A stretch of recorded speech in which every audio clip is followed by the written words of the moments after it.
Before Dracula was ever even a character, people really did believe that the dead were returning to life as vampires. In the 18th and 19th centuries, communities across Europe and even New England believed that vampires were real physical threats, not just myths. When someone in a family died and another soon became sick, the dead were often blamed, and sometimes they were thought to be bloodsuckers. There was, of course, a disease behind this myth, and that was tuberculosis or consumption. Tuberculosis definitely aided in fueling a lot of the vampire panic. Victims would grow pale and thin, they would cough blood, and slowly waste away. When they passed away, their bodies would sometimes bloat underground after the burial, blood sometimes leaked from their mouths, and hair and nail appeared to be still growing even after death. This could have been because of a factor like skin retraction due to dehydration, which sometimes causes the skin to shrink away from the hair follicle or nail bed, making nails and hair possibly appear longer than they actually are. But to grieving families, this often looked like proof that the dead were actually feeding on the living. So what did people start doing? They started digging up the bodies of the dead. Graves were opened so that corpses could be inspected, or checking to see if the heart still contained liquid blood, if the body looked too fresh. If either of those things were the case, then they would sometimes be declared a vampire. If they were declared a vampire, the heart would be cut out and burned. Ashes could sometimes be mixed with water and then given to the sick to drink as a cure, which harkens back to corpse medicine. Some bodies were staked, others were decapitated, or buried face down.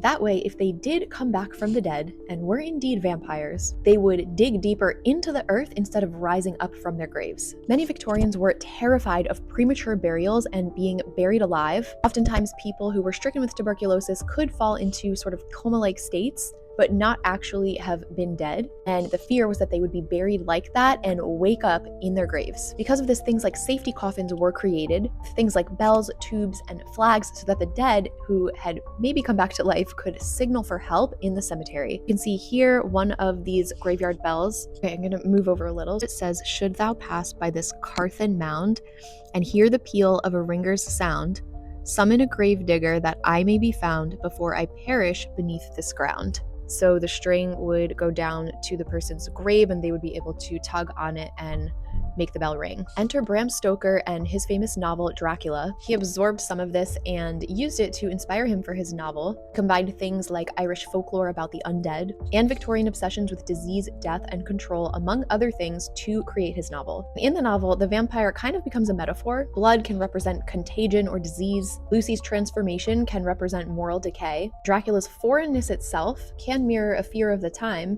of outsiders bringing in disease. So a vampire doesn't necessarily represent chaos, but more so a loss of control. And these are some reasons why Dracula as a character continues to stay around for so long, and why there are so many different reimaginings of the character as well as the story. And you could say that each era remakes the story to reflect society's own anxieties of the time.